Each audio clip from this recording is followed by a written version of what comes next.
Exército israelita anuncia fim das operações na zona do hospital Al-Shifa. As tropas de Benjamin Netanyahu, esses falcões da guerra, este exército colonialista e genocida, entrou para um hospital dizendo que era o Estado-Maior do Hamas. A única prova que conseguiu mostrar, ofendendo a higiene intelectual de milhões no mundo, foi uma agulha sem buraco para colocar uma linha. O saldo é confrangedor. Destruição completa. 400 cadáveres, doentes retirados, tirados do soro e de sala de operações. Uma unidade hospitalar, como Al-Shifa, tendo mais elementos do Hamas que médicos e doentes, haveria uma clara demonstração no final, quanto mais não fossem pela exibição de cadáveres. Mas não. O genocida Benjamin Netanyahu não conseguiu provar.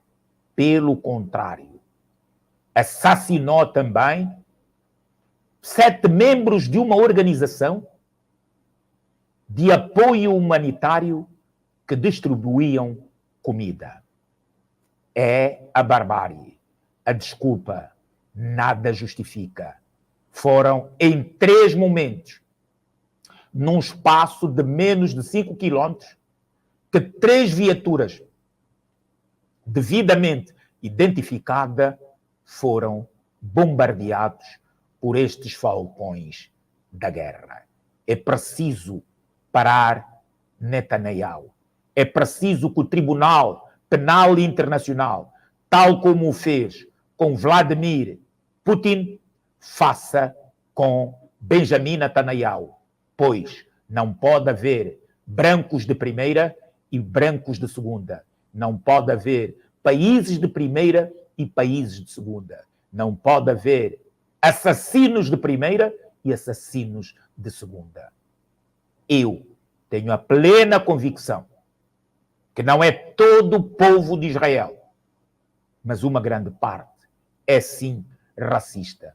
Aqueles que não conhecem Israel, que nunca estiveram lá por mais de uma semana para ver com olhos de ver, é que podem dizer que estamos diante de um país cristão abençoado e acolhedor.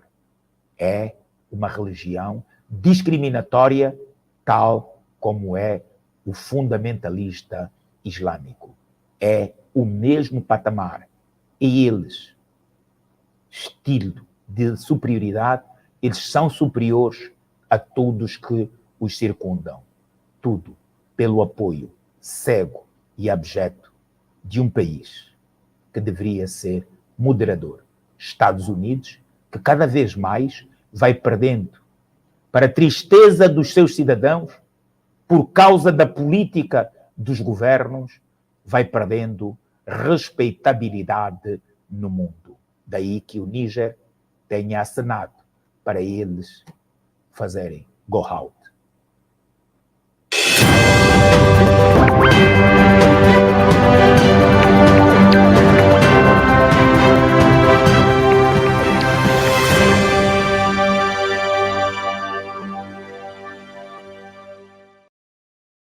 O exército israelita anunciou nesta segunda-feira o fim das operações na zona do hospital de Al-Shifa, em Gaza, pouco depois de o Hamas acusar Tel Aviv de ter provocado dezenas de mortos no local. Antes da primeira declaração de Israel sobre a operação militar no hospital, o Ministério da Saúde da faixa de Gaza, controlada pelo Hamas, afirmava que o exército israelita tinha retirado os carros de combate do complexo Al-Shifa, deixando destruição e dezenas de corpos. Segundo as autoridades em comunicado, Acrescentaram que o Hospital do Norte de Gaza é a maior instalação de saúde do território palestiniano sitiado. Israel ainda não comunicou mais detalhes sobre o fim desta operação do exército. O Hamas insiste que a extensão da destruição no exterior do complexo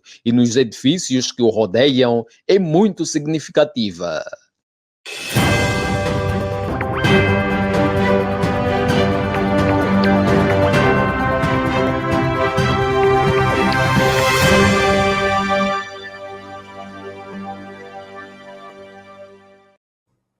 E, no outro lado da costa atlântica, primeiro-ministro espanhol promete reconhecer o Estado da Palestina. O primeiro-ministro da Espanha, ante a barbárie, considera que a solução no Médio Oriente é, de facto, a existência e coabitação de mais um Estado. Um Estado que nunca deveria ter deixado de o ser, o Estado da Palestina. Foi pura discriminação e viés colonialista a criação do Estado de Israel, omitindo os homens da terra, os palestinos. Mas também isto segue na sequência da Palestina ter entrado com uma representação junto das Nações Unidas para deixar de ser um Estado membro ou observador para ser um Estado de pleno direito. Isto vai ser apresentado ao Conselho de Segurança.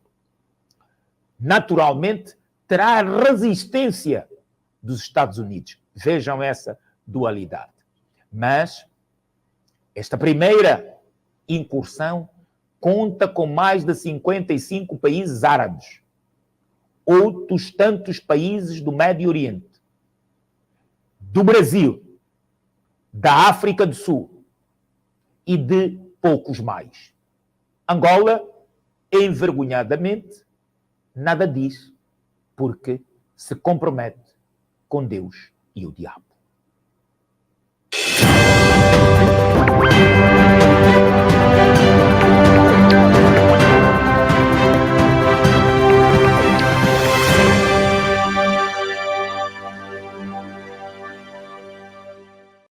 A Espanha admitiu a possibilidade de reconhecer o Estado palestiniano até ao mês de julho, partilhou o primeiro-ministro Pedro Sánchez, que espera novidades sobre o assunto da parte de instâncias como a Organização das Nações Unidas, ONU.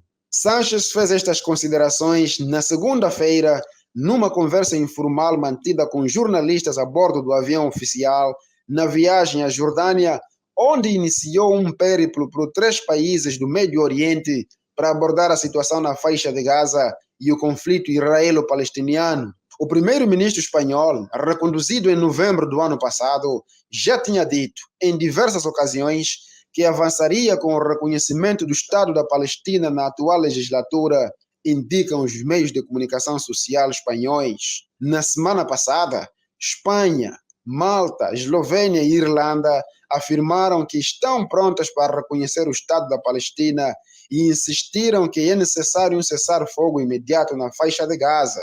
Os 4 países esperam que tal posição se traduza numa contribuição positiva para os palestinianos.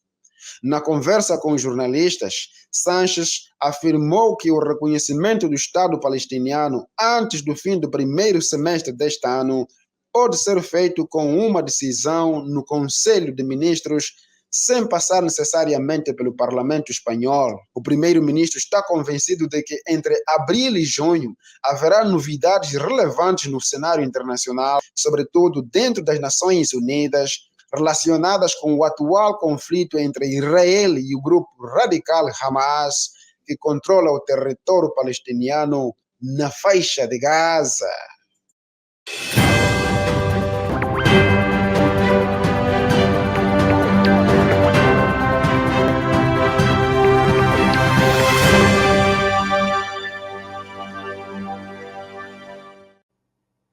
E esta foi mais uma peregrinação pelo país e pelo mundo. Você que está aí, acione o sininho, dê o like, subscreva, partilhe o canal. Estamos a crescer, não podemos diminuir. A Rosa não está a partilhar. O Gilberto também não está. O Noé fala, mas não partilha. O Maiomona também não partilha. Portanto, vamos todos partilhar a cada edição, porque partilhando nós estamos a destruir trincheiras de bloqueio que são feitas contra o nosso programa, contra o nosso canal, contra a nossa comunidade, para nos desestimular. Mas nós devemos, os amantes da liberdade, podem entrar em conexão para falarmos um pouco. Falarmos um pouco de nós. Alguém telefonou, dizia que não conseguia fazê-lo pelo número da produção. E queria saber se de facto era verdade a denúncia que pende contra mim sobre tráfico de menores e seres humanos. Ora, e a pessoa achou que iria tirar-me do conforto, queria conseguir irritar-me, mas eu agradeci penhoradamente a esse membro da nossa comunidade que fez uma pergunta por causa de uma notícia. O mundo está prenhe de energúmenos. Mas o mundo também está prenhe de propagandistas que se acham jornalistas. É como os cantores. Muitos confundem ter boca com ser cantor. Não. Antigamente nós tínhamos exímios cantores. Era preciso ter voz, uma boa melodia, um sincronismo da letra com a música, para se achar que aquela pessoa, depois de uma avaliação criteriosa e rigorosa, era de facto um cantor. Ora, quando nasceu de facto esta denúncia, porque envolve o meu nome por causa de um afilhado meu, eu coloquei-me logo à disposição da justiça. Não tinha que fugir. E não tinha que fugir também porque os energúmenos trataram de implicar uma minha irmã e levaram-lhe, por uma ação de solidariedade, as fedorentas masmorras do regime no Lubito. Obviamente, nenhum inocente se esconde, foge, quando alguém do seu sangue está aprisionado porque dizem que ele é responsável. A minha irmã é uma pessoa muito responsável, crente, tem uma família bonita,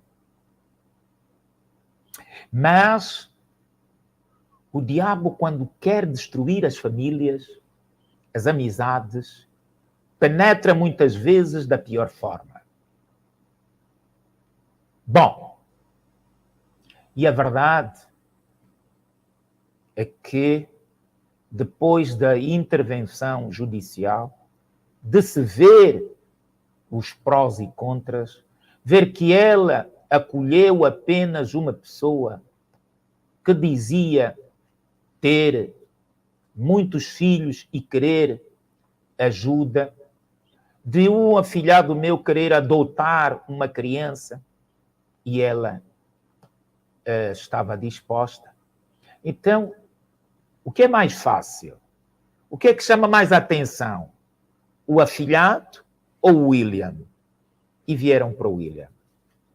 Bom, eu digo-vos uma coisa, colegas da comunidade. Podemos nos queixar de muita coisa, dos nossos serviços de segurança, da nossa polícia, de agir mal em muitas coisas. Mas vos garanto, para o mal, a nossa polícia, os nossos serviços são exímios. Se eles tivessem ciência que eu estava envolvido com essa máfia, só através de uma unha, vejam, e, de facto, quem me está, às vezes, a interrogar é uma magistrada que tem unhas que não são dela, são de outro ser humano, tem cabelo que não é dela, é de outro ser humano, e outras coisas que também podem não ser dela, também de outro ser humano. Aí estamos esclarecidos. Mas a minha tranquilidade nasce e de me querer colocar à disposição das autoridades foi pelo seguinte facto. Ao longo da minha existência, eu nunca viajei no mesmo voo com nenhum meu filho, com nenhum meu neto. A tese começa-se a desmoronar aí. Bom, quando vou de férias, eu vou num dia e os outros vão no outro dia. O tráfico de seres humanos é um dos crimes mais abomináveis. E uma pessoa, para fazer, tem que não ter senso comum.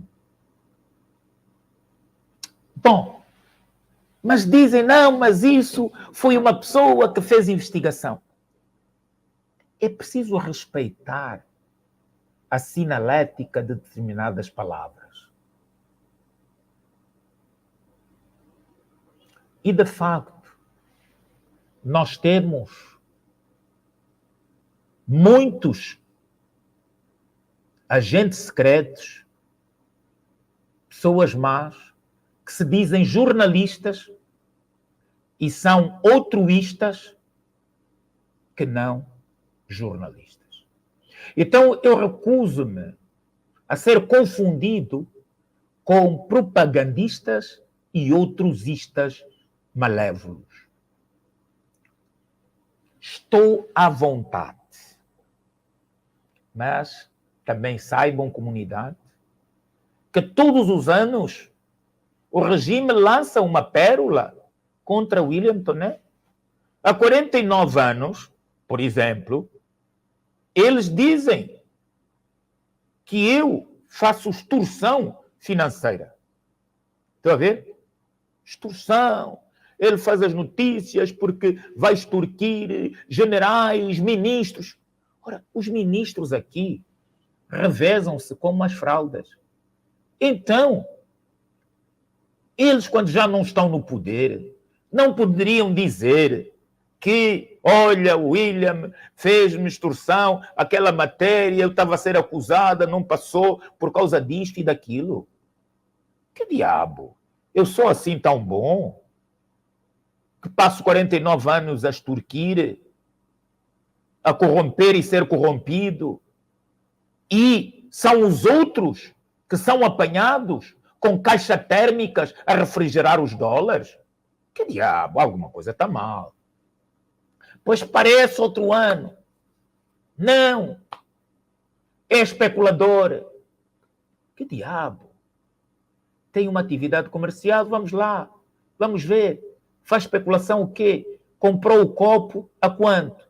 A 10. Está a vender o copo a quanto? A 12. Onde é que está a especulação? Quando a lei fala de 25%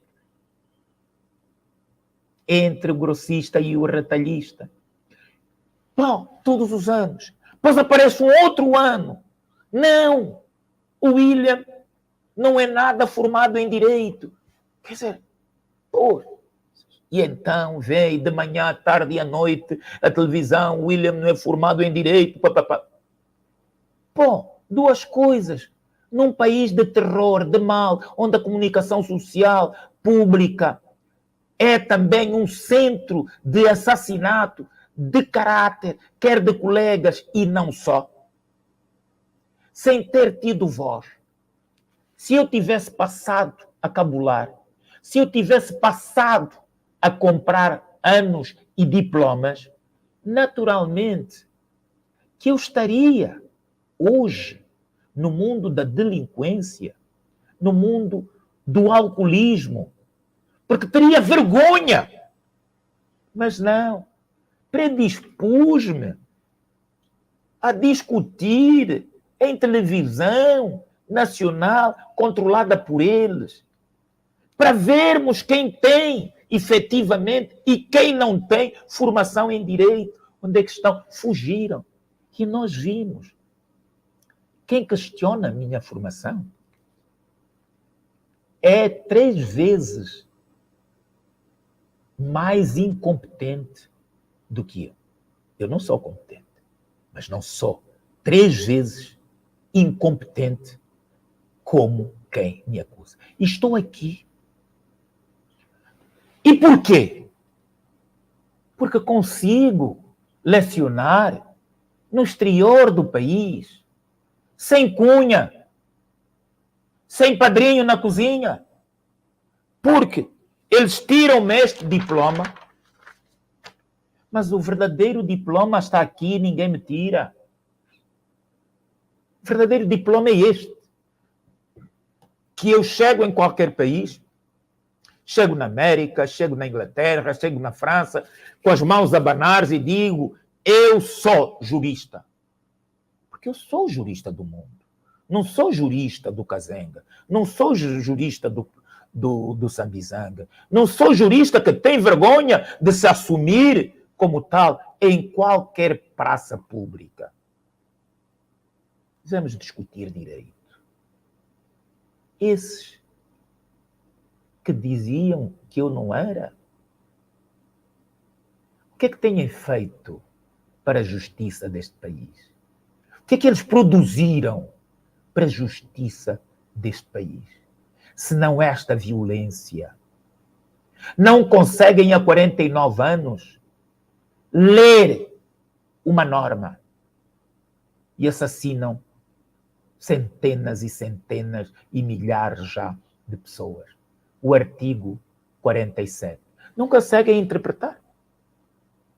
Governadores, sou doutor fulano de tal. Governador. E ele? Por que prenderam os homens? Não pediu autorização. O que ele não pediu é a burralização da interpretação dessa norma. Então, todos os anos eu tenho uma pérola acusatória. Mas você que está aí, que agora vai acionar o sininho, vai dar o like, vai partilhar e solicitar que subscrevam mais o canal, saiba de uma coisa. Nós,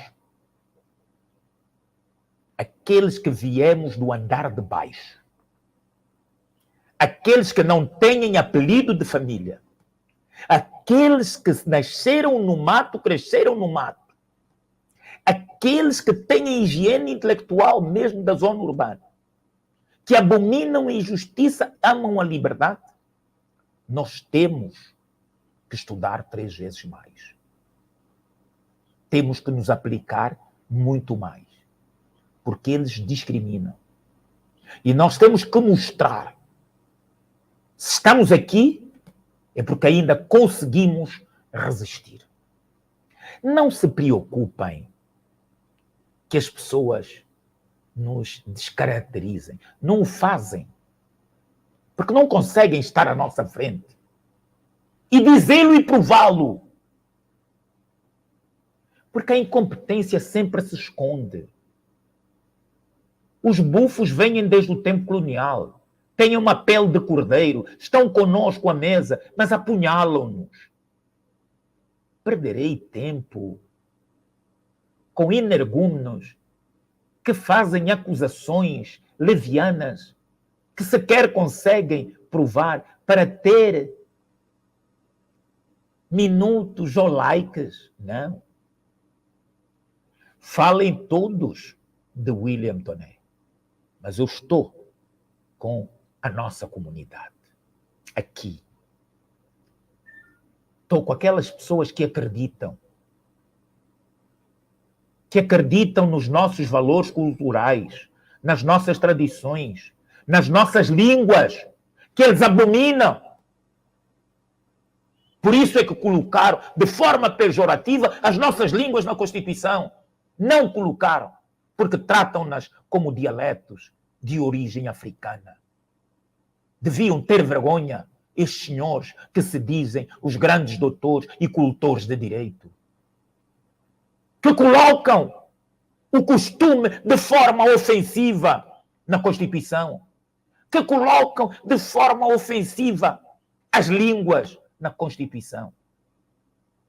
Só colocam a língua do colonizador.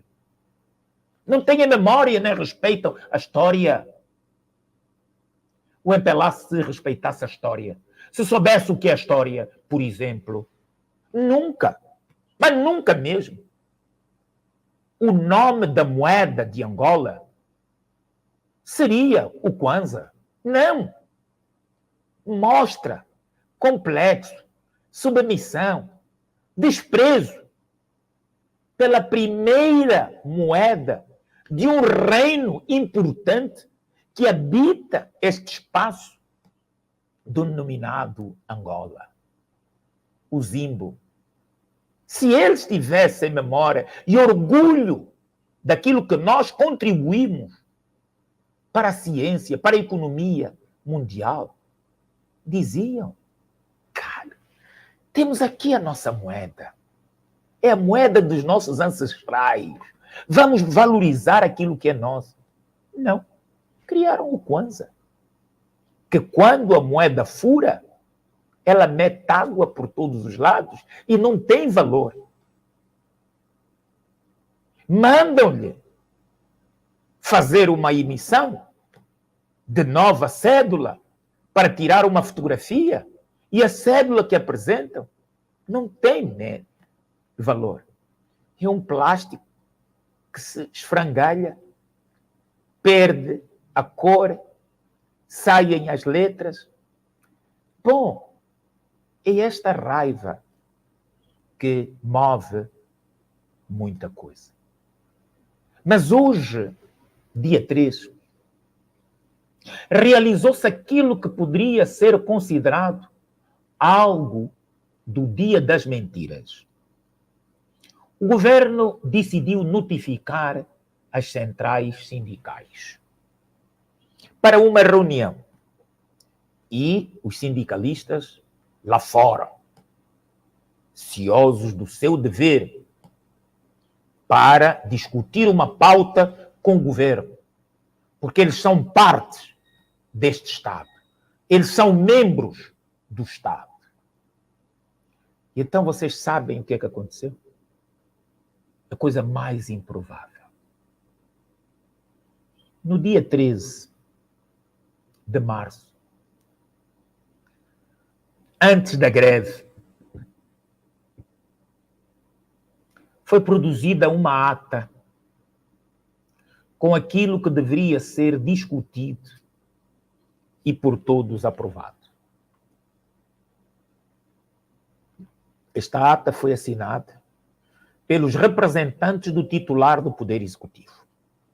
É preciso dizer que, se existirem avanços, se não existirem avanços, se existir recuos, se não existir, depende da vontade unipessoal do titular do Poder Executivo enquanto governo unipessoal. Os que vão à mesa das negociações, até aqui, são meros auxiliares, sem poder de decisão. Têm que trabalhar sempre com controlo remoto. Camarada Presidente, agora a proposta é de 100 mil. Podemos? Não. Manda-lhes para 2025. Ora, esta gente esquece que a fome tem preço. A fome tem preço. Então, esta ata foi produzida e assinada por todos. Hoje, 3 de abril,